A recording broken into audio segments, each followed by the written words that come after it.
लेकिन सवेरे जब यूट्यूब पर ही लोग डालता हाँ। आज जब मौगी देखो तारी सन अरे कहीं मत। हम कहें कि बेलना लेकर रोटी बेले जाती है एक बेलना हमारा नकलूल पर मर रहू रे। ये तो गोनोई गाँव तारे की रात भर आनंदित होता रे नरेंद्र डीजे माने हद हो जाता कुंवर जी का तो कहीं का नहीं है अब जब सरकार में बा विधायक बा एमपी बा हाँ। ओकर नु पर भी काम करी तब का यहाँ के तो सरकारे में नहीं खी ना। 15 साल पहले सरकारें खत्म भी है यहाँ के जीतन माझी के पार्टी में रहने हैं रानी पार्टी चले निकाल देले भाई। ई तो जाके चुनाव चिन्ह पर वहां जाता रे वोट देवे पार्टी निकाल देले भाई। त डीठ गड़वाले रे बाटे बाटे बबुआ बबुआ एगो फोटो खींचले है रानी के अपना संगे बियाह ना भइल है तबे मोबाइल में रखी हो तो कोड पूछ के मौगी चेको करतर से कोई गो फोटो बा हमरा में हई एगो फोटो ले लगो नहीं कर बियाह हो गइल बा मौगी कहे के हई के हता एक आदमी हई त कहत रे कि तहरा मौसी नहीं लगा तरी उहे ना हई तुरंत डिलीट कर दे हुआ उहे एगो लड़का कहल रे काश पुरानी यादें हृदय से भी डिलीट करने का भगवान कोई बटन बनाए होते धन है गुरुजी धन है डीठा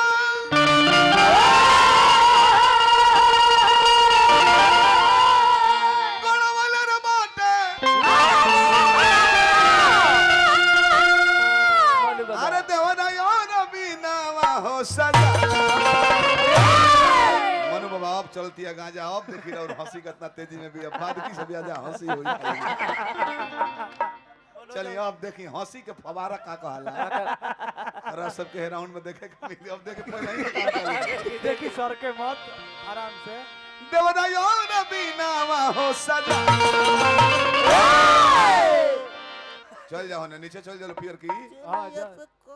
छेनो होई नु तो रोज रोज खैला पे बिगड़ जाला कब को पकौड़ियो खोजला दिमाग जा बड़ा बड़ा लड़की पेड़ की जैसा। बाबू तारा को हम प्रणाम ना कोई नहीं हो कहां रहल अच्छा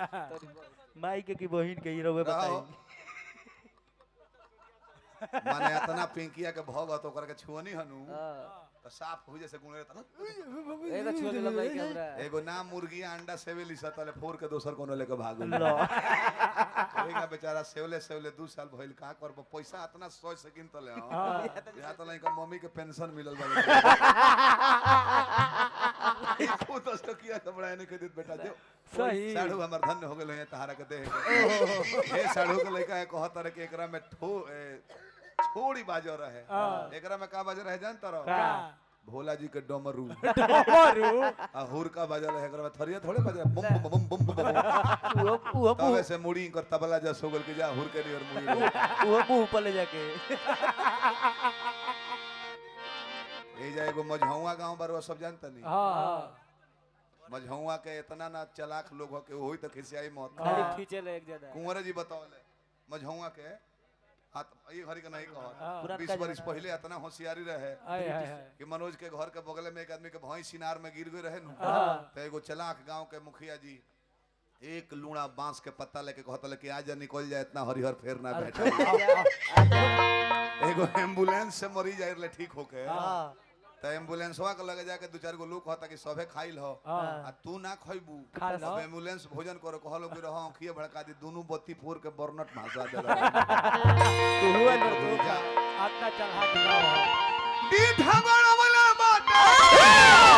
अजवरा यार बीनावा हो सजा हो सजनावा आयथी में कसम करे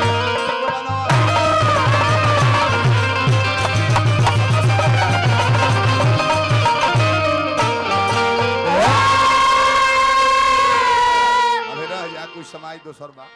लास्ट गीत हम कहते चलो अब आजकल तो गाँव में दुनिया मुहतिया फेसबुक खोला पर बाप रे बाप लइका उ दर्द